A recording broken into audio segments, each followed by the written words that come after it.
What's up, guys? James Carter TV here for an update for my 2016 NFL Power Rankings, and this is post free agency edition. We are about 1.5 weeks since the beginning of free agency, and really I could have came out with this video last week because not much happened at all during the second week of free agency. What really happened was during that little legal tampering period, 50% of the things happened, and then the 2 days after free agency opened, pretty much everything else happened after that, and then there's been trickled signings here and there. But really, I probably should have come out with this video last week. But regardless, here we are. My 2016 NFL Power Rankings have been updated accordingly. Now, free agency isn't a big deal as some people would like to think it is, but at the same time, it's a deal. It is definitely a deal, as we have seen Super Bowl teams made a lot through free agency signings. Remember the 2015 Denver Broncos, they're a team that signed DeMarcus Ware in free agency in that 2014 actually free agency period. We saw the New England Patriots sign Darrelle Revis in a free agency period. Free agents are key, essential signings for any team that has Super Bowl aspirations or even just playoff aspirations. You need to sign free agents. You need to draft really well, like Seahawks type drafting, in order to compete in the NFL. You have to do one or the other or both, preferably both. So it matters, and I've adjusted teams accordingly based on their free agency periods. Now, this is the thing about the NFL, and I talked about this throughout the entire 2015 NFL season. It appeared as if there were about 10 teams that were above everyone else, and then a lot of those teams, almost all of those 10 teams were in the playoffs, and then there are a couple more teams like the Redskins that were in the playoffs, that really were fringe playoff teams, but they were just in there. And then after that, there's a bunch of teams that are just in this kind of range, and I'm really having trouble sorting out these teams. I've done it to the best of my ability, but literally from about 12 to 27, there can be so much shuffling when it comes to these NFL teams. I'm pretty dead set on my final 5 teams in terms of these power rankings, but 12 to 27, I mean, I have issues there, but my top 11 are pretty damn solid, and I don't think anyone's going to have a problem with that. Number 1, we have the Carolina Panthers. I had them number 3 last time. That's because I afforded the Broncos the courtesy of being number 1. They won the Super Bowl. They had deserved it, but now they've gone back down again where they deserve to be. I've moved the Panthers, though, ahead of the Seattle Seahawks. The Seattle Seahawks lost Russell Okung. They're going to have to replace him, so the Panthers have the slight advantage for now. But, I mean, again, we're talking about 1 and 2, very close between the Seahawks and the Panthers. Patriots come up a spot at number 3. As I made a video on the Chandler Jones trade, New England Patriots trading Chandler Jones, I did not like that trade for the New England Patriots, but regardless, I like their other moves throughout this free agency period. That's just the one thing where I say, if you did not do that, you could be number 1 in these power rankings today.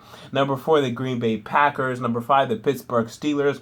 I wanted to move the Steelers up, but they were too conservative when it came to re-signing Kelvin Beachum. They lost Kelvin Beachum, and now their left tackle position is one of a little bit of intrigue, and I can't quite move them ahead of 5 just yet. Number 6, the Arizona Cardinals. They move up 2 spots after acquiring Chandler Jones. Love that trade for the Arizona Cardinals. Number 7, the Kansas City Chiefs. They stay this high. I considered moving them up, but again, I think those top 6 teams are just better. But the Chiefs, they re-signed a lot of their talent. They signed Mitchell Schwartz. Great signings by the Kansas City Chiefs. Love that there. Number 8, the Oakland Raiders. 8. The Oakland Raiders. The Raiders made absolutely great moves. I had them ranked 13th last time. They move up 5 spots to go all the way to the number 8 spot in my power rankings. Time to buy in for the new Oakland Raiders. I mean, it's time. They're going to be competing for the AFC West. I haven't said the Denver Broncos yet. So, yes, as of this moment, I do believe the Oakland Raiders are in a better position to win the AFC West than the Denver Broncos as of this moment. Because as of this moment, the Denver Broncos do not have a quarterback, while the Raiders have a damn good quarterback on their hands. The AFC West will be very interesting next season. Next, we have the Minnesota Vikings at number 9. They were there last time. They stayed there. 10, the Cincinnati Bengals. They lost a lot of talent. They didn't sign a lot of talent, but they still deserve to be a top 10 team. Number 11, the Denver Broncos. Denver Broncos still in the top 11 teams, the teams that I think I'm very solid on. They're still one of the upper echelon teams in the NFL, a playoff contender without a doubt. But you don't have a quarterback right now. You have nothing. You have Mark Sanchez and Trevor Siemian. Until you get a quarterback, you will not enter the top 10 again. You need to get a quarterback. You need to get a good quarterback before I put you back in the top 10, because all 10 of these teams in the top 10 actually have quarterbacks under their names. All right. From here, this is where we're going to have problems. This is where I'm going to have a lot of people disagreeing with me, and that's fine. But I really need to see things discern themselves in this upcoming draft, really. I mean, after the draft, I can really get a better sense and feel for these teams. But for now, it's just too hard to say, because remember, I mean, this was NFL season where you had like the Jets that went 10-6, and then beyond there were a whole slew of teams that went like 8-8 and 7-9 and 6-10, a whole slew. And then also, I think the Falcons went 9-7 or 8-9 or 8-8. I can't remember their final record. I think it was actually 8-8. But anyway. So, with that said, here we go. All right, number 12, I have the Atlanta Falcons. They were there last time. I like their signing of Alex Mack. I don't like their signing Mohamed Sanu, but regardless, I have them at number 12. The Giants move all the way up to 13. They move up 8 spots. They made a lot of signings. I think they overpaid for a lot, but you cannot deny the fact that they've added talent to their roster. Number 14, the Houston Texans. They move up 4 spots. They look primed to win the AFC South again. Now, will they? I'm not sure I trust that, but I'll give them the highest ranking in the AFC South. Thus far, I can do that. But again, really good signing of Lamar Miller. Brock Osweiler, we'll see. He's only played 7 games, or 8 games, 9 games, however many games he's played. You've seen more from Jameis Winston and Marcus Mariota than you've seen from Brock Osweiler. And Brock Osweiler's 25 years old.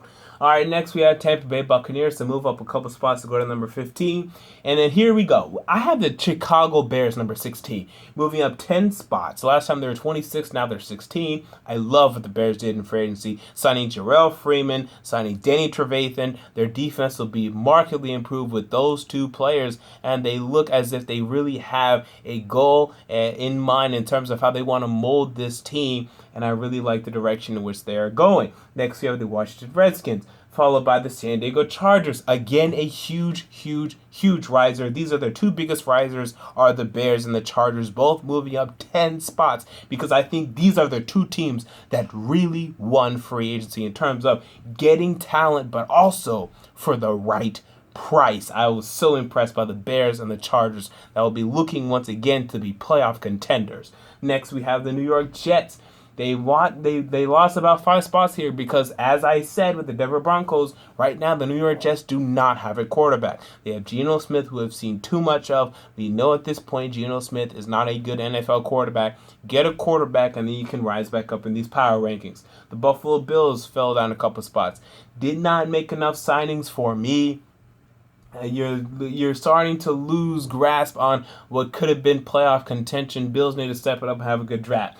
Baltimore Ravens move up a couple spots. Like their signing of Eric Weddle, like the direction that they're going. They'll be back, but the question is, will they be a playoff team? Will they be a 10-win team? I'm not sure. I'm ready to go there. They're about in this 8-8 range. Next, we have the Philadelphia Eagles, who move up a couple spots. Eagle fans are going to want more. They're going to say we should move up 5, 6, 7, 8 spots. I don't think you made any great signings. Please tell me who your great signings was. If you're telling me Leotis McKelvin, you're telling me we re-signed Sam Bradford. There's signings. Nigel Bradham. Like, there's signings. Are they great signings? Are there signings that should move you up a market amount in these power rankings? Absolutely not. You're going to move up a couple spots and you're going to like it. Next, we have the Jacksonville Jaguars, who another team, another fan base is going to say we should move up more than 4 spots. How could we only move up 4 spots? We're going to win the AFC South. We're going to be great. We're going to be awesome. Blah, blah, blah. You still have Gus Bradley at the helm, who has won 2 games, 3 games, 4 games, 5 games in his NFL career. I am not going to buy that he's just going to come and he's going to, oh my God, the Jags are going to be such a great improvement. I did not love the signing of Chris Ivory. I thought it was pointless. Tashawn Gibson was bad last year. You're really hoping that he's not bad. He returns to his 2014 form. That's not enough for me. It's enough for me to move you up 4 spots, but not like how I moved with the Bears or the Chargers. Next, we have the Dallas Cowboys, who moved down 4 spots. Now, I think the Cowboys can easily compete for the NFC West. NFC East, excuse me. I don't think the NFC East has a very strong team right now. It's nice to think that Tony Romo will be healthy, but I need more than that, and you guys didn't do much in free agency for me. But again, you can draft well. I mean, let's see what happens after the draft. Detroit Lions, they moved down 5 spots. Retirement of Calvin Johnson. You signed Marvin Jones to way too much money to me. I mean, what was it? 5-year, $40 million. I mean, I should have been 5-year, probably 30. So it's not too bad, but it's pretty bad. And it's a huge loss. I mean, in terms of losing Calvin Johnson. I mean, you've been your best player for the past 9 years. You lost him, so that hurts. Next, we have the New Orleans Saints, who I think this is where they're too low. I do. The Saints fans are going to be very upset, and I agree. But again, I need to see these teams really discern themselves, and the Saints didn't do enough for me in free agency to really give them the benefit of the doubt. But I think the Saints may actually compete for the playoffs this year. So I do agree this is kind of low, but again, this is the range where things are tough. And I still haven't said this team. It's the Indianapolis Colts, and they are my big fallers. They fall 16 spots, and this is for a number of reasons. Number one, I put them way too high last time. I don't know what I was thinking. I don't know if I was drunk, high, on lean, on ecstasy, whatever I was. I don't know why I had the Indianapolis Colts ranked 11 in my last power ranking, so that's on me. And then beyond that, they did nothing. Absolutely jack diddly squat in free agency. And this is a team that has a lot of needs. And not only did they not do anything, they didn't re-sign the guys that they should have re-signed, like Jarrell Freeman, who was their best defender in 2015. Now you're talking about a Colts team that has 6 good players. And this is assuming Andrew Luck is even good, because he wasn't good last year. I mean, you have to really tell me why the Colts are a better team than the Saints right now, why they're a better team than the Cowboys, why they're a better team than the Ravens. You can't tell me. You have Andrew Luck, who wasn't good last year, T.Y. Hilton, okay, good player, Anthony Costanzo, good player, Vontae Davis, good player, and Henry Anderson, good player. And then that's kind of it. You re-signed Dwayne Allen to a contract of way too much money. Dante Moncrief is another good player. But that's it. Your Robert Mathis is getting old. You got rid of Bjorn Werner, so you have no pass rush as far as I'm concerned. Jonathan Newsom isn't very good. And I think he may be a free agent as well. I mean, a lot of issues. You're hoping that guys like DeJuan Smith step up. You got nothing on the offensive line. You didn't sign anything. You didn't do anything. Why do we keep presuming that the Indianapolis Colts are going to just make the playoffs because they have Andrew Luck? Andrew Luck wasn't even good. Drew Brees has been good for years. And the Saints aren't making the playoffs. The Saints haven't had a winning record in 3 years with Drew Brees. So even if Andrew Luck is good, how can we then assume that the Colts are even going to be good? Because Drew Brees has been good with the Saints for years and they haven't done anything. And Phillip Rivers was good last year. And the Chargers went 4-12 or 5-11 or whatever they went. I mean, just because you have a good quarterback, supposedly, because he wasn't good last year. Again, I keep saying this, but he wasn't. So why do we keep assuming they're going to be good? I'm going to stop assuming it. They got to do something before I keep giving them credit for stuff that they've done a couple years ago. Next, LA Rams. All the way down here at 28. Still don't have a quarterback. Didn't sign anything. Lost Janoris Jenkins in free agency. Signed Cody Sensabaugh to a ridiculous deal. And as a Tennessee Titans fan, I know how bad this cornerback is. Absolutely horrible deal. I don't know what they're doing. They're hoping that Todd Gurley runs them to success. But good luck with that philosophy. Next, we have the Tennessee Titans, who move up a couple spots. I like the moves, but you're going to have to do more because I'm seeing 6-10 at best, and maybe 7-9 in 2016, and that's where you're going to be if in this range where teams are at best 7-9. Next, we have Miami Dolphins. Again, a team that's at best 7-9. They move up a spot. I had them at 31 last time, but they don't have a running back. Quarterback Ryan Tannehill wasn't very good last year. Their wide receivers, Jarvis Landry, Devontae Parker looks nice. Okay. The defense is kind of concerning for me. You lost Olivier Vernon. I mean, you guys could compete. I'm not saying you're going to be a horrible team, but I like all the other teams I've said before the Miami Dolphins thus far, more than the Miami Dolphins. Next, we have the San Francisco 49ers. I don't know what Chip Kelly's doing.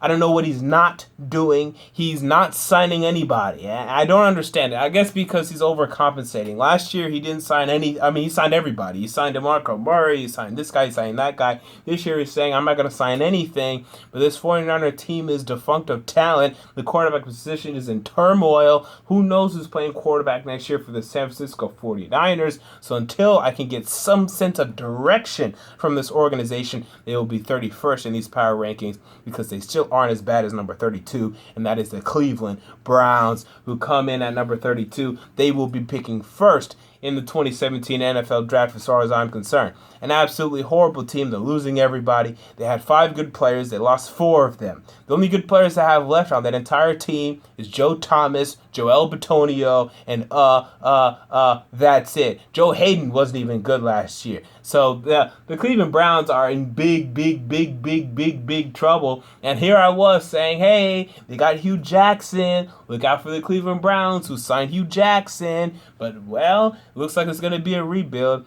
in Cleveland. There you go. Full power rankings can be found in the description box below. Scouting reports will start again this week for the next 3 weeks, and then I'm pretty much done. I'll see if I can come up with anywhere from 10 to 15 scouting reports within the upcoming weeks, so stay tuned for that. Until next time, James Carter TV, I'm out.